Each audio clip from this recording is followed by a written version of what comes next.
لفظ انفال نفل کی جمع ہے، تو اس پر تھوڑا سا دھیان دینے کی ضرورت ہے، اس کو انفال کیوں کہا گیا، یہ انفال کیا چیز ہے؟ تو یہاں توجہ کریں آپ کہ اسلام کی سب سے پہلی جو جنگ ہے کفر و اسلام کے خلاف، جو سب سے پہلا معرکہ ہے، اس پہلے معرکے میں صحابہ کرام علیہم رضوان نے جس طرح شرکت کی وہ آپ کے علم میں، کوئی پہلے سے پلاننگ نہیں تھی، کوئی پہلے سے ٹریننگ نہیں تھی، سمجھ رہے نا؟ یہ غزوہ بدر کے پس منظر میں ہے، تو بغیر کسی پلاننگ کے، بغیر کسی ٹریننگ کے، بس نبی علیہ الصلوۃ والسلام نے فرمایا جو جس کیفیت میں ہے، جس حالت میں ہے، وہ ہمارے ساتھ چلے۔ چنانچہ صحابہ کرام چل پڑے،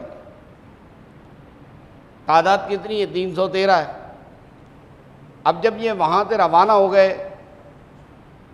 تو زیادہ تر لوگ پیدل ہیں، کسی کے پاؤں میں چپل نہیں ہے، اسلحہ نہیں ہے، مد مقابل میں 1000 آدمی ہیں، ان کے پاس اونٹ بھی ہیں، گھوڑے بھی ہیں، اسلحہ بھی ہے، اور یہاں پر کچھ بھی نہیں ہے۔ صرف کیا چیز ہے؟ جذبہ ایمانی۔ غزوہ بدر سے لے کر تمام غزوات کے اندر، اور اس کے بعد خلافت ابو بکر، خلافت عمر کے تمام غزوات کا آپ مطالعہ کر لیں کہ ہر جگہ مسلمانوں کی عددی برتری کم رہی کفار کے مقابلے میں، لیکن اس کے باوجود عددی برتری کم ہونے کے باوجود ایک طرف 60 لاکھ پہنچے اور دوسری طرف 60,000 پہنچے۔ حضرت عمر رضی اللہ تعالیٰ عنہ کا دور خلافت، جنگ قادسیہ، 60,000 اور 60 لاکھ، اتنا بڑا فرق ہے، 313 اور 1000۔ لیکن یہ عددی برتری کم ہونے کے باوجود اللہ تبارک و تعالیٰ نے ہمیشہ کامیابی سے ہمکنار فرمایا مسلمانوں کو۔ مسلمان ہمیشہ بلندی پر فائز رہے، اور قرآن کریم نے ایک جگہ نہیں 2 جگہ یہ بات کہی کہ وَلَا تَهِنُوا وَلَا تَحْزَنُوا وَأَنْتُمُ الْأَعْلَوْنَ، بلندیاں تمہارے ہی لیے ہیں، کامیابیاں تمہارے لیے ہیں۔ ایسا نہیں ہے کامیابی تمہارے لیے نہیں، کامیابیاں تمہارے لیے، بلندیاں تمہارے لیے، مگر تم اپنے اندر وہ جوہر تو پیدا کرو، وہ کوالٹی تو پیدا کرو۔ پھر یہودیوں نے اگر وہ بینر اٹھائے ہوئے ہیں اور ان بینروں پہ لکھا ہوا ہے کہ خیبر واز دی لاسٹ ایکسپیڈیشن، تو انہوں نے غلط تھوڑی کہا ہے۔ آپ نے یہ پلے کارڈ دیکھا، آپ نے سوشل میڈیا پہ چل رہا ہے کہ یہودی جو ہیں، اور یہودیوں کی جو لڑکیاں ہیں وہ یہ پلے کارڈ لے کے کھڑی ہوئی ہیں اور مسلمانوں سے کہہ رہی ہیں کہ خیبر واز دی لاسٹ ایکسپیڈیشن، یعنی تمہارا تقوی اور پرہیزگاری وہاں پہ ختم ہو گیا، اس کے بعد سے تقوی پرہیزگاری تمہارے پاس نہیں آئے گا۔ حالانکہ ہر سال تمہیں ماہ رمضان نظر آ رہا ہے، ماہ رمضان تم دیکھتے ہو، لیکن رمضان المبارک کے روزے رکھنے کے باوجود بھی وہ کوالٹی تمہارے اندر پیدا نہیں ہو رہی، وہ تقوی، وہ صبر کہ جس کا قرآن مجید فرقان حمید نے وعدہ کیا ہے۔ ابھی آگے آیت آ رہی ہے، میں آپ کو بتا دوں کہ تقوی اور صبر کا کیا فائدہ ہے۔ تو انفال کا مطلب یہ ہے کہ اللہ تبارک و تعالیٰ نے صحابہ اکرام سے فرمایا کہ یہ بتاؤ، کیونکہ ایک پہلی جنگ تھی نا، اسلام اور کفر کے خلاف پہلی جنگ تھی، تو زمانہ جاہلیت کے حوالے سے بعض صحابہ اکرام نے، جس طرح زمانہ جاہلیت میں ہوتا تھا، جنگ کے بعد جس کے ہتھے چوٹ چڑھا وہ لے گیا، کسی کو گھوڑا ملا وہ گھوڑا لے گیا، کسی کو تلوار ملی وہ تلوار لے گیا، کسی کو کپڑا ملا وہ کپڑا لے گیا۔ جب رسول پاک صلی اللہ علیہ وسلم نے سب کو بلایا، یاد کیا، سب اپنا اپنا سامان لے کر آ گئے، تو اب اللہ تبارک و تعالیٰ کی آیات پڑھ کے سنائی گئی، یہ بتاؤ کہ تم جو جنگ لڑنے گئے تھے یہ تلوار لینے گئے تھے، گھوڑا لینے گئے تھے، کپڑے لینے گئے تھے؟ تب صحابہ کرام شرمندہ ہو گئے، رونے لگے، نہیں یا رسول اللہ، ہم گھوڑا لینے نہیں گئے تھے، ہم تلوار لینے نہیں گئے تھے، ہمارے دل میں کوئی نیت نہیں تھی، ہم تو صرف اور صرف اللہ اور اس کے رسول کی اطاعت اور اللہ اس کے رسول کی رضا کے لیے گئے تھے۔ تو اللہ تبارک و تعالیٰ نے ارشاد فرمایا، تو پھر تمہیں خوشخبری ہو کہ اللہ اور اس کے رسول کی رضا تمہیں حاصل ہو گئی۔ اب دیکھیں ایک طرف تو یہ ذہن سازی ہو رہی ہے، کیا ہو رہا ہے؟ ذہن سازی ہو رہی ہے، فکر دی جا رہی ہے کہ تمہیں اللہ اس کے رسول کی رضا. اب دین کا کوئی بھی کام ہے، جہاد جیسی عظیم ترین عبادت یہ بھی بغیر پیسے کے کی جائے گی. ہمارے یہاں معاشرے میں ایک عام مصیبت یہ ہے کہ سارے کام پیسوں سے ہوں گے. لے دے کر ایک مسجد کا مولوی وہ جو کام کرے وہ بغیر پیسے کے کرے. مسجد کے مولانا صاحب جو ہیں وہ بغیر پیسے کے نماز پڑھائیں، مسجد کے مولانا صاحب جو ہیں وہ بغیر پیسے کے جنازہ پڑھائیں، مسجد کے مولانا صاحب جو ہیں وہ بغیر پیسے کے نکاح پڑھائیں. مولانا سب کام بغیر پیسے کے کرے گا. باقی جتنے دینی کام ہیں ان تمام دینی کاموں پر پیسہ وصول کیا جائے گا. جہاد کرنا بھی ایک دینی ذمہ داری اور دینی فریضہ ہے. اس پر ہمارے پاکستان میں اور پاکستانی جتنی بھی ہماری افواج ہیں، چاہے بری افواج ہیں، بحری افواج ہیں یا فضائی افواج ہیں، وہ کتنا فنڈ اکٹھا کرتے ہیں اور پبلک سے کتنا ریونیو کلیکٹ کرتے ہیں افواج پاکستان کے لیے. میں اعتراض نہیں کر رہا ہوں، میں اعتراض نہیں کر رہا ہوں، میں بتا رہا ہوں کہ افواج پاکستان کس قدر عظیم ترین فنڈ اور عظیم ترین ریونیو کلیکٹ کرتے ہیں. حالانکہ کوئی جنگیں نہیں ہو رہی سرحدوں کے اوپر کہ آپ روزانہ جنگیں لڑنے جا رہے ہیں. کہ جو روز جنگیں ہو رہی ہیں تو چلو سمجھ میں آئے کہ جی پیسہ خرچ ہو رہا ہے، اچھی بات ہے، ضرور پیسہ خرچ ہو، ہم اپنا لہو بھی خرچ کریں گے. ابھی تو جنگ نہیں ہو رہی ہے نا، ابھی کس بات کا پیسہ خرچ ہو رہا ہے؟ ابھی صرف عیاشیوں پہ پیسہ خرچ ہو رہا ہے، صرف اپنے آرام پر پیسہ خرچ ہو رہا ہے. اور جو ہو رہا ہے وہ سوشل میڈیا پر عام ہے، میرے بتانے سے نہیں ہے. سوشل میڈیا پہ ساری خبریں پھیلی ہوئی ہیں، سب کو پتہ ہے کیا ہو رہا ہے کیا نہیں ہو رہا.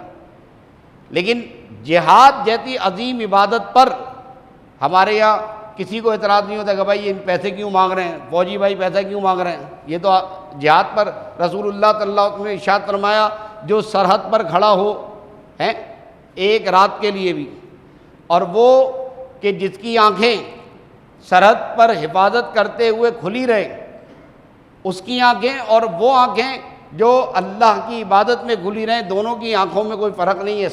سواء، دونوں کا ثواب برابر ہے. مسلح پہ کھڑے ہونے والے شخص کا ثواب اور سرحدوں پہ بندوق پکڑ کے کھڑے ہونے والے کا ثواب سیم ہے، برابر برابر ہے. بلکہ بتا اوقات یہ مجاہد، یہ فوجی بھائی جو سرحدوں پہ کھڑا ہوا ہے نا، اس کا درجہ اور ثواب ہمارے ثواب سے کئی گنا زیادہ ہو جاتا ہے.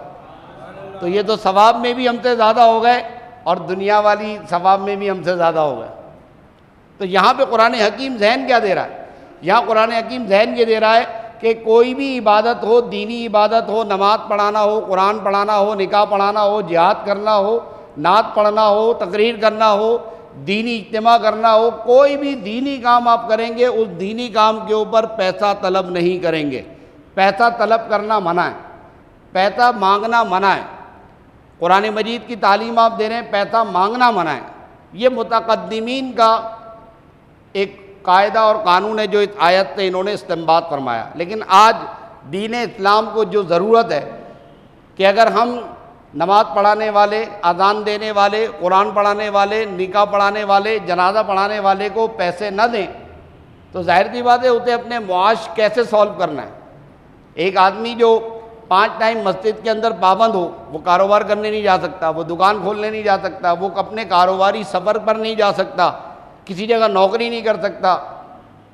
اس کے لیے ضروری ہے کہ جناب وہ نمازوں کی پابندی کرے گا. تو اب آپ ہمارے متاخرین نے فرمایا کیونکہ وہ پابند ہو گیا ہے، توجہ ہے، کیونکہ وہ پابند ہو گیا ہے تو لہذا اس پابندی کے لیے اس کو آپ وقت کا اجارہ طے کریں، اس کے ساتھ اجارہ طے کریں کہ بھئی آپ اتنا وقت ہمیں دیں گے. تو اتنے وقت دینے پر، کیونکہ اگر آپ یہ وقت کہیں اور دیتے تو یقیناً اس کے عوض آپ پیسہ کماتے اور کچھ نہ کچھ معاش کا مسئلہ حل ہوتا.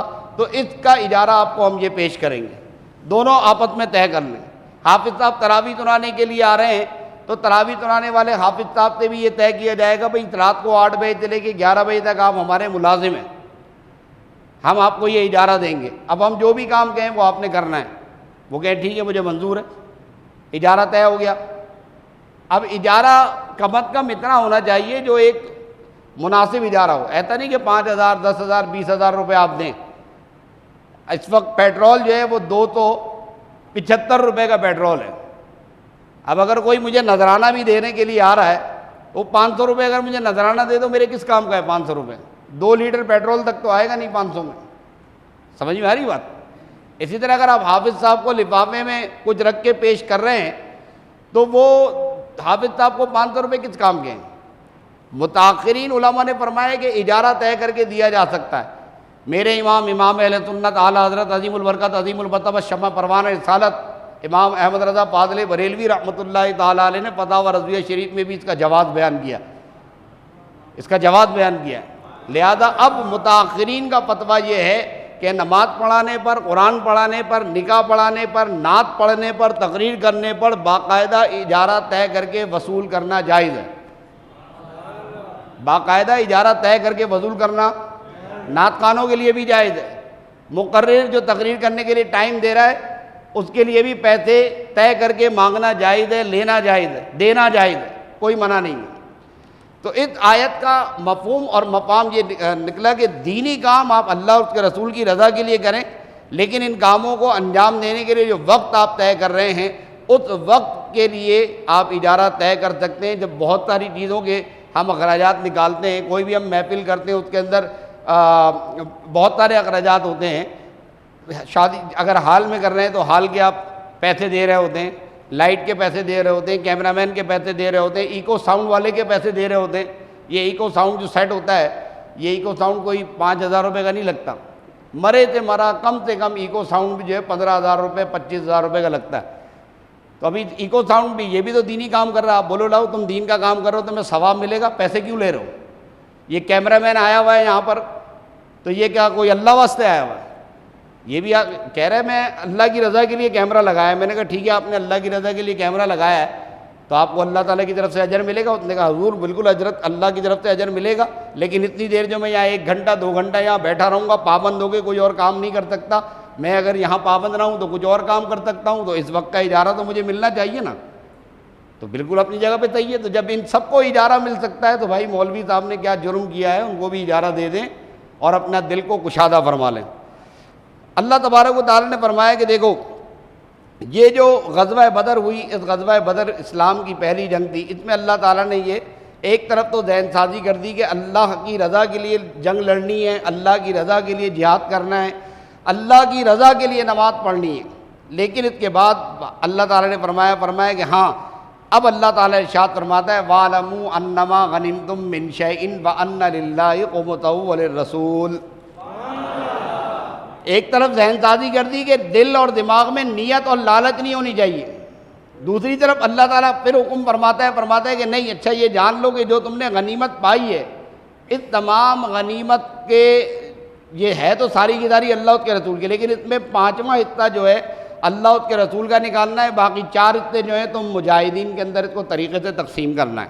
یہ اللہ تعالیٰ نے گویا بتا دیا. اب کیا چیز ہو گئی کہ نیت اللہ کے لیے ہے اور ضمنی طور پر جو ہے ہمیں اس سے یہ فوائد حاصل ہو رہے ہیں. مال غنیمت کا حکم یہ ہے کہ غنیمت ہم سے پہلے کی امتوں میں جائز نہیں تھی، بلکہ جب کسی جنگ سے فارغ ہو جاتے تھے، مسلمان جیت جاتے تھے، کوئی بھی نبی اپنی امت کے ساتھ جنگ کرتا، جنگ جیت جاتے تھے، غنیمت ہاتھ میں آتا تھا تو اس کو ایک کھلی جگہ پہ رکھ دیتے.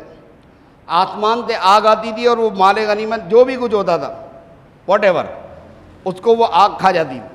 یہ آگ جب کھا جاتی تھی تو اس کا کھا جانا ہی تأکلہ النار، قرآن نے کہا تأکلہ النار 4 بارے میں کہ یہ آگ جو کھا جاتی تھی نا یہ اس بات کی دلیل تھی کہ اللہ کے نزدیک قابل قبول ہے. اگر آگ نہ کھائے تو مطلب یہ کہ یہ قابل قبول، اس قابل ہی نہیں ہے کہ اس کو اللہ تعالیٰ قبول فرمائے. لیکن نبی علیہ الصلوۃ والسلام کی برکت سے پروردگار عالم نے فرمایا محبوب ہم تیرے رخ روشن کی خاطر تیری امت کی کمزوری کو دیکھتے ہوئے غنیمت ان کے لیے حلال کر دی. تو اب ان کو تقسیم کرنے کا طریقہ کار یہ ہے کہ مال غنیمت کے 5 حصے کیے جائیں، 5واں حصہ اللہ اور اس کے رسول کا ہے، باقی 4 حصے بترتیب مجاہدین میں تقسیم کیے جائیں. اب 5واں حصہ جس کو خمس کہتے ہیں، یہ خمس اللہ اس کے رسول کو دیا جائے گا اور پھر درجہ بدرجہ ولید القربہ رسول جو ہے وہ اپنے قریبی رشتہ داروں میں تقسیم کرے، پھر یتیموں کو دے، پھر مساکین کو دے، پھر مسافر کو دے، اور اس طریقے سے ان تمام لوگوں کے اندر خمس کی تقسیم کی جائے گی. اب یہ خمس جو ہے بنیادی طور پہ دیکھا جائے تو خاص سادات اکرام کا حق ہے. آج سادات اکرام کو بڑے افسوس کے ساتھ کہنا پڑتا ہے کہ زکوٰۃ ہیلا کر کے لوگ سادات اکرام کی خدمت کر رہے ہیں۔ کس قدر افسوس اور شرم کی بات ہے، کل بروز قیامت جب رسول پاک صلی اللہ علیہ وسلم کی بارگاہ میں حاضر ہوں گے تو کس منہ سے جائیں گے کہ وہاں پر جناب ہم یہ بتائیں گے کہ ہم نے اپنی زکوٰۃ کو ہیلا کروایا، ہیلا کرا کر کے ہم نے آپ کی اولاد کو، اولاد فاطمی کو ہم نے مدد کی ہے۔ اپنی اولاد کی ضرورت پڑے، اپنے بیٹے اپنے گھر والوں کی ضرورت پڑے تو اس کے لیے آپ پانی پیسے کی طرح بہاتے رہیں، پیسہ جو ہے وہ پانی کی طرح بہاتے رہیں، پیسہ بہاتے رہیں، آپ گنیں گے نہیں اس وقت، کیونکہ آپ کے اپنے بیٹے کا مسئلہ ہے۔ اور جب رسول اللہ کے بیٹے کی بات آ جائے، رسول اللہ کی اولاد کی بات آ جائے، اولاد فاطمی کی بات آ جائے، تو پھر آپ علماء سے فتوے پوچھتے ہیں کہ زکوٰۃ ہیلا کر کے لگا سکتے ہیں کہ نہیں لگا سکتے۔ کس قدر شرم اور حیا کی بات ہے۔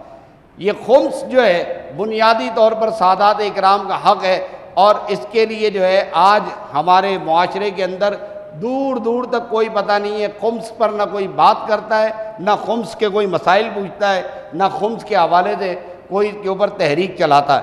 بہرحال اللہ تبارک و تعالیٰ نے اس حوالے سے یہاں فرمایا کہ یہ اہل ایمان پر لازم ہے کہ وہ رسول پاک صلی اللہ علیہ وسلم اور ان کے گھر والے اولاد فاطمی کی خصوصی طور پہ توجہ کریں اور اپنے صاف مال میں سے ان کی خدمت کریں۔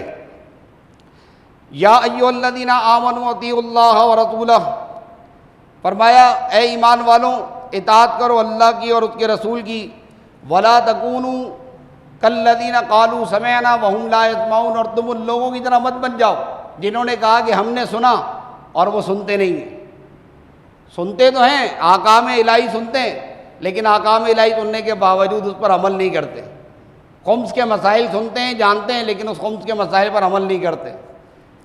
پھر آگے فرمایا کہ جب کفار کے ساتھ تمہاری لڑائی ہو اور سامنا ہو تو پھر کیا کرو، فَاضْرِبُوا فَوْقَ الْأَعْنَاقِ وَاضْرِبُوا مِنْهُمْ كُلَّ بَنَانٍ، تو ہم نے تمہارا روب اور تمہاری ہیبت کفار کے دلوں میں بٹھائی ہوئی ہے، لہذا تم بالکل مت گھبراؤ۔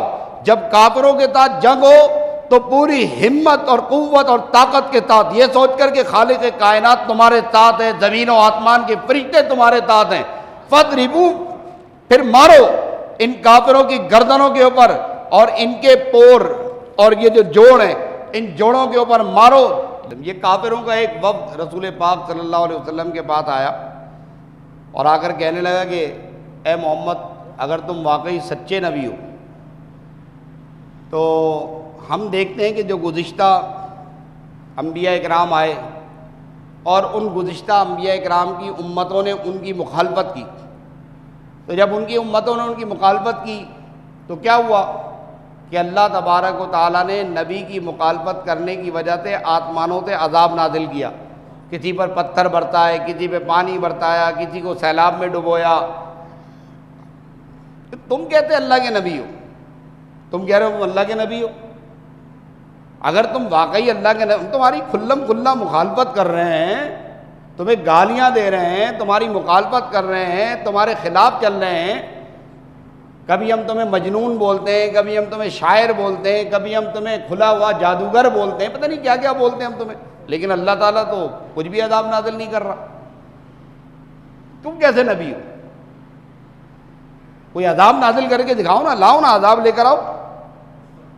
جب یہ کفار مکہ نبی علیہ الصلوۃ والسلام کے پاس آ کر اس طرح باتیں کرنے لگے تو اللہ تعالیٰ فرماتا ہے اذ قالوا اللہم ان کان ھذا هو الحق من عندک فامطر علینا حجارۃ من السماء او ائتنا بعذاب الیم، اگر یہ اللہ کی طرف سے حق ہے، سچ ہے، تو پھر آسمان سے پتھر برساؤ، ہم بھی دیکھیں آسمان سے پتھر کیسے برستے، او ائتنا بعذاب الیم، کوئی دردناک عذاب لے کر آؤ۔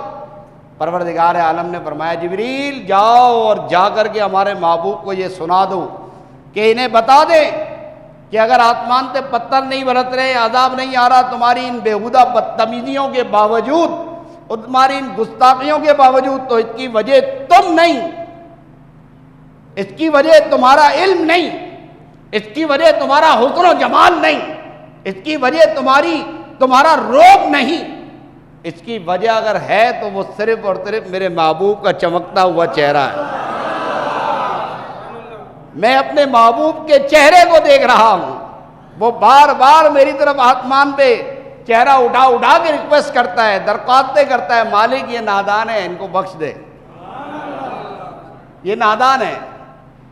اگر ہم عذاب نازل نہیں کر رہے، وما کان اللہ لیعذبہم وانت فیہم، تو اس لیے نہیں کر رہے کہ آپ ان کے درمیان تشریف فرمائیں۔ وما کان اللہ معذبہم وہم یستغفرون، اور اللہ انہیں عذاب کرنے والا نہیں جب تک وہ بخشش مانگ رہے ہیں۔ اور وما لہم اللہ یعذبہم اللہ، اور انہیں کیا ہے کہ اللہ انہیں عذاب نہ کرے، وہ تو مسجد حرام سے روک رہے ہیں، مستحق عذاب ہیں، لیکن اللہ عذاب اس لیے نازل نہیں کر رہا کہ محبوب ایک تو آپ تشریف فرمائیں، اور پھر آپ کے ساتھ استغفار کرنے والے اولیاء کاملین صالحین امت تشریف فرمائیں۔ یہ اولیاء کاملین صالحین امت کا بھی یہاں پہ کوئی اللہ تبارک و تعالیٰ نے تذکرہ فرما دیا۔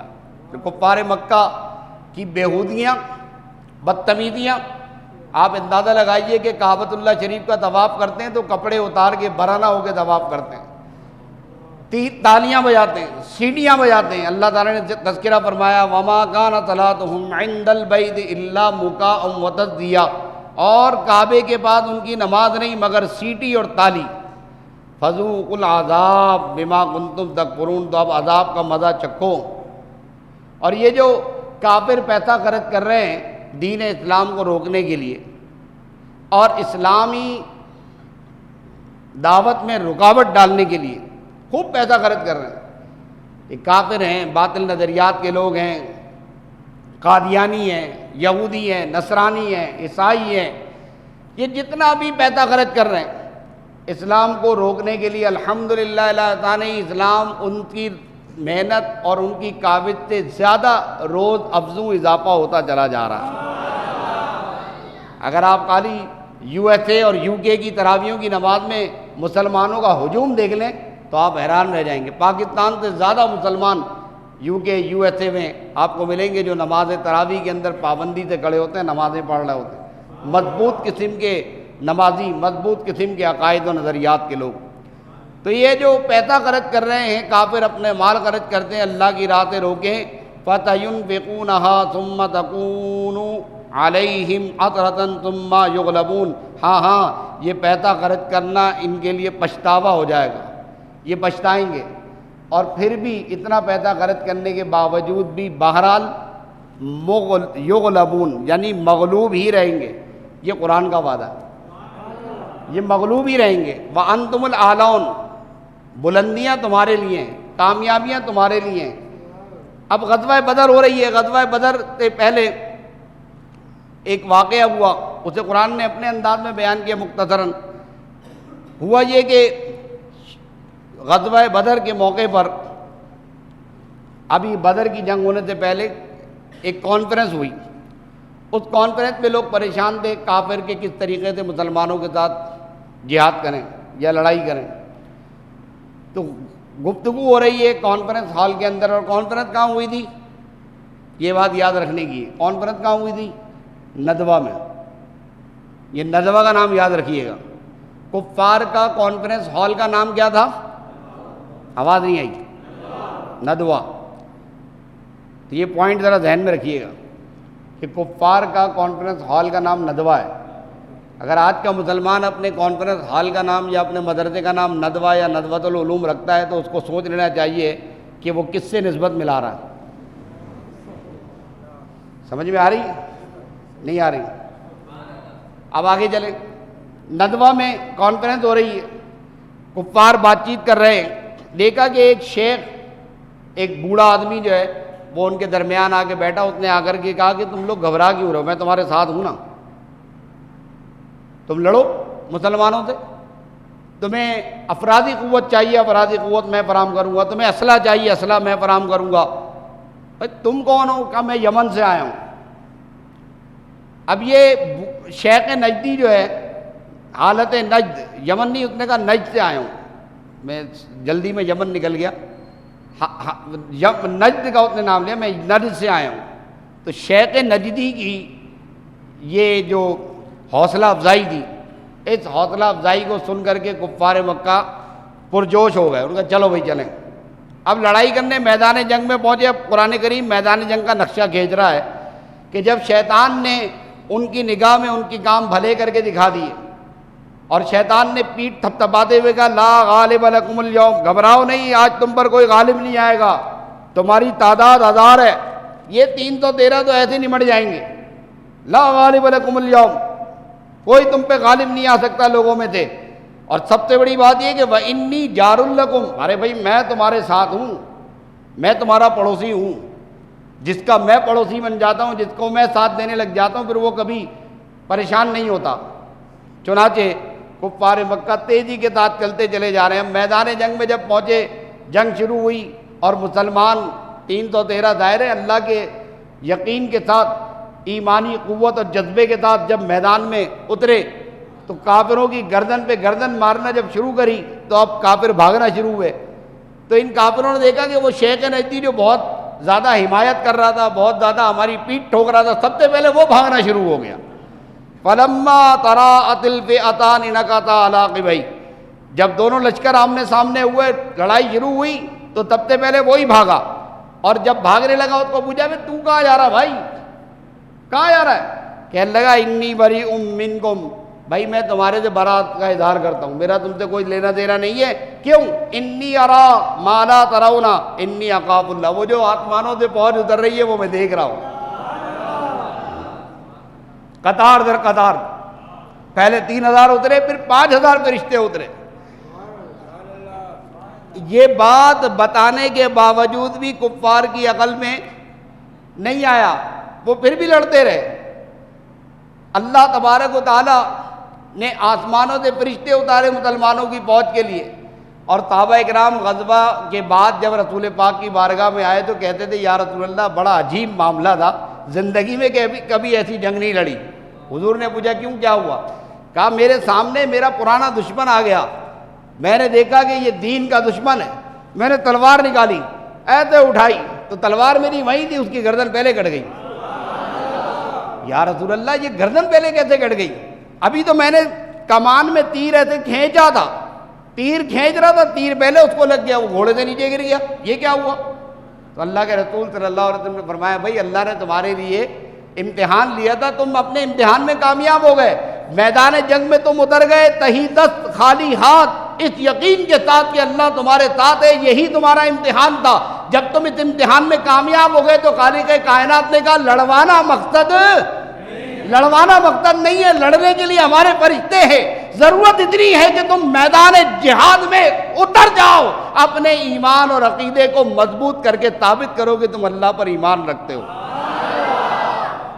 حضرات صحابہ کرام علیہ رضوان کو رسول پاک صلی اللہ علیہ وسلم نے خوشخبری دی کہ امت میں سب سے بلند اور اونچا مقام اگر ہے تو اے اہل بدر تمہارا ہے۔ اتنا بلند مقام ہے کہ رسول پاک صلی اللہ علیہ وسلم جب بھی کچھ بانٹنے کا ارادہ کرتے، کچھ تقسیم کرنے کا ارادہ کرتے تو پہلے اہل بدر کو دیا کرتے تھے، اور اہل بدر کا حصہ سب سے زیادہ ہوا کرتا تھا۔ مضامین اور بھی بہت سارے ہیں، لیکن ایک اہم مضمون جو ہے وہ مجھے بتانا ہے، اور وہ یہ ہے کہ اللہ تبارک و تعالیٰ نے مالی معاملات کے اندر، کیونکہ بہت زیادہ مالی معاملات میں ہمارے یہاں گڑبڑ ہو جاتی ہے، تو خالق کائنات نے مالی معاملات بھی خود اپنے پاس رکھے۔ زکوٰۃ کی تقسیم کا معاملہ جو ہے وہ خالق کائنات نے اس آیت میں بیان کر دیا۔ سورہ توبہ کی آیت نمبر 60 آپ لوگ یاد رکھیں کہ اللہ تبارک و تعالیٰ نے اس آیت کریمہ میں فرما دیا کہ زکوٰۃ تو انہی لوگوں کے لیے ہے، کون کون ہے؟ فقراء، مساکین، عاملین، والمؤلفۃ القلوب، والرقاب، والغارمین، اور وفی سبیل اللہ، اور وابن السبیل۔ ٹوٹل 8 لوگ ہیں جن کے لیے زکوٰۃ ہے، اس کے علاوہ کسی کے لیے زکوٰۃ نہیں ہے۔ فقراء سے مراد محتاج ہیں، اور مساکین سے مراد نرے نادار ہیں، اور عاملین کا مطلب یہ زکوٰۃ جمع کرنے والے لوگ جو ہیں ان کے لیے بھی اگر وہ زکوٰۃ جمع کرنے والا ہاشمی سید نہ ہو تو اس کے لیے بھی اس میں سے تنخواہ لینا جائز ہے۔ مؤلفۃ القلوب اجماع صحابہ سے اب ساقط ہو چکا ہے اب مؤلفۃ القلوب کی کوئی مدد نہیں کی جائے گی، زکوٰۃ کے پیسے تھے، یہ ابتدا میں حکم تھا، اب منسوخ ہو چکا ہے۔ اسی طریقے سے وفر رقاب کا مطلب یہ ہے کہ جو غلامی کے اندر زندگی گزار رہے ہیں ان کی گردن چھڑانے کے لیے، اور غارمین کا مطلب یہ قرض دار ہے، کوئی آپ کا رشتہ دار ہے، کوئی بھائی ہے آپ کا، اس کے اوپر قرضہ ہے، تو اس قرضے کی رقم چکانے کے لیے اس کے پاس پیسے نہیں ہیں، ظاہر ہے مہینے کی تنخواہ 20,000 30,000 40,000 روپے وہ کما رہا ہے اور قرضہ ہے 2 لاکھ 3 لاکھ روپے، کیسے چکائے گا؟ تو وہ لوگ جو زکوٰۃ نکال رہے ہیں ان پر لازم ہے کہ وہ ایسے آدمی کو اپنی زکوٰۃ دے دیں، بجائے مسجد کے گیٹ سے نکل کر گردن اکڑا کر تکبر کے ساتھ 10 روپے سب فقیروں کو دینے سے زکوٰۃ ادا نہیں ہوگی۔ زکوٰۃ دینے کا طریقہ کار یہ ہے کہ آپ ایک مستحق کو اتنی زکوٰۃ دے دیں کہ آئندہ سال وہ خود زکوٰۃ دینے والا بن جائے۔ قرض دار ہے اس کی مدد کر دیں تاکہ اس کا قرض اتر جائے، وہ بیچارہ قرض کے بوجھ سے نجات پا جائے۔ اسی طرح اللہ کی راہ میں لڑنے والا مجاہد ہے اس کی مدد کریں۔ کوئی مسافر ہے سفر میں آیا ہوا ہے، لٹ گیا، کراچی آیا تھا بیچارہ، کراچی میں لٹ گیا، لٹ جانے کے بعد وہ بھیک مانگ رہا ہے، حالانکہ سفید پوش آدمی ہے، تو اس کی بھی آپ زکوٰۃ کے ذریعے مدد کر سکتے ہیں۔ باقی زکوٰۃ کے پیسے سے فلاحی اداروں کو زکوٰۃ کا پیسہ دینا تاکہ یہ فلاحی ادارے غنڈے مستنڈے پالیں، مفت خوروں کو کھانا کھلائیں، یہ بالکل بھی جائز نہیں ہے۔ کسی بھی فلاحی ادارے کو آپ زکوٰۃ دے رہے ہیں، یہ شرعاً آپ کی زکوٰۃ ادا نہیں ہو رہی۔ کل بروز قیامت یہاں ہو سکتا ہے کوئی مفتی آپ کو فتویٰ دے دے، ٹھیک ہے نا، کسی مفتی کے فتوے پر آپ چل رہے ہوں، لیکن نبی علیہ الصلوۃ والسلام نے فرمایا استفتی بقلبک، اپنے اندر بیٹھے مفتی سے بھی پوچھ لے۔ یہ فلاحی اداروں کو جو زکوٰۃ کی رقم آپ نے ایسے کر کے موبائل میں ٹک کیا، بٹن دبایا، زکوٰۃ وہاں شفٹ ہو گئی۔ آج کل تو زکوٰۃ ایسے ہی لوگ ادا کر رہے ہیں نا، پیسہ ایسے بٹن دبایا، چلو بھائی زکوٰۃ چلی گئی، کتنی زکوٰۃ دینی ہے، زکوٰۃ دے دی، اور مطمئن ہو کے بیٹھ گئے۔ ایسے زکوٰۃ ادا نہیں ہوگی بھائی۔ زکوٰۃ آپ نے مستحق کے زکوٰۃ کو تلاش کرنا آپ کی ذمہ داری ہے۔ جس طرح زکوٰۃ دینا آپ کی ذمہ داری ہے نا، ایسے ہی مستحق کے زکوٰۃ کو تلاش کرنا، اور تلاش کرنے کے لیے آپ کو کراچی سے باہر سفر کرنے کی ضرورت، کراچی سے باہر جانے کے لیے نہیں ہے، بلکہ آپ کے سب سے پہلے ذوی القربا اپنے خاندان میں اپنے رشتہ داروں میں تلاش کریں کہ کوئی مستحق کے زکوٰۃ ہے تو سب سے پہلے آپ اس کو زکوٰۃ دیں، اور اپنے خاندان اپنے رشتہ دار اپنے گھر میں کوئی نہیں ہے تو اپنے محلے میں اپنے پڑوس میں دیکھیں، اپنے محلے اور پڑوس میں بھی کوئی نہیں ہے، ایسا تو خیر ہو نہیں سکتا کہ کوئی نہ ہو، آپ کے قریبی رشتہ داروں میں آپ کو بہت سے لوگ مل جائیں گے مستحق کے زکوٰۃ۔ اس وقت تو میرا خیال ہے کہ پورا پاکستان ہی الا ماشاء اللہ کسی ایک دو کے، پورا پاکستان ہی مستحق کے زکوٰۃ ہے۔ میں اس کیمرے کی وساطت سے دنیا کے تمام اسلامی ممالک کے لوگوں کو اور بالخصوص سعودی عرب کو یہ ریکویسٹ کروں گا کہ اب کی بار رمضان میں سادات، ان کے لیے دنیا سے ریکویسٹ یہ کروں گا کہ بھائی خمس کا مال دے دیں تاکہ ان سادات اکرام کی بھی بہتر اور باعزت طریقے سے خدمت کی جا سکے۔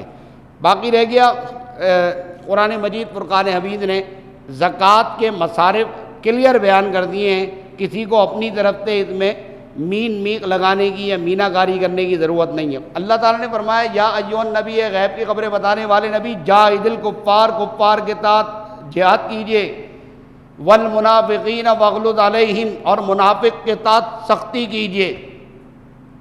منافق کے ساتھ تو ہمارا لہجہ اگر منافق کے لیے سخت ہوتا ہے، بعض لوگ کہتے ہیں کہ وہ آپ کو اخلاق نبی، میں نے کہا اخلاق النبی جو ہے نا اس کا تعلق منافق کے ساتھ نہیں ہے۔ منافق کے لیے سختی کرنے کا حکم دیا ہے، جو اعتقادی منافق ہے، عملی منافق نہیں۔ میں نے آپ کو پہلے ہی بتایا منافق دو قسم کے، ایک اعتقادی منافق ہے، ایک عملی منافق ہے۔ جو اعتقادی منافق ہے اس کے لیے کوئی نرمی کا گوشہ نہیں، لہذا اعتقادی منافق کے ساتھ سختی کرنے کا حکم دیا گیا۔